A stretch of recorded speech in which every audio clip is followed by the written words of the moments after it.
ભરૂચના Amod Jambusar national highway 64 પરનો ઢાઢર નદીનો બ્રિજ ચકાસણી અને સમારકામ અર્થે વહીવટીતંત્ર દ્વારા આગામી 3 દિવસ માટે બંધ કરવામાં આવ્યો છે.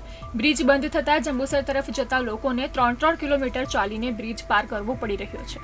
રસ્તો બંધ હોવાથી વાહનો એક છેડેથી આગળ જઈ શકતા નથી, જેને કારણે મુસાફરોને એક છેડે ઉતરીને બ્રિજ પગપાળા પાર કરવો અને બીજા છેડે ફરી વાહન પકડવાનું કામ પડી રહ્યું છે. સ્થાનિક લોકોનો આક્ષેપ છે કે બ્રિજની ચકાસણી માટે બંધની જાહેરાત કરવામાં આવી છે, પરંતુ સ્થળ પર કોઈ જવાબદાર અધિકારી દેખાયા નથી અને વૈકલ્પિક વ્યવસ્થા પણ કરવામાં આવી નથી. લોકોની પરિસ્થિતિ સમજવા કે ટ્રાફિકનું યોગ્ય માર્ગદર્શન આપવા કોઈ હાજર ન હોવાથી લોકોએ ભારે મુશ્કેલી વેઠવાનો વારો આવી રહ્યો છે.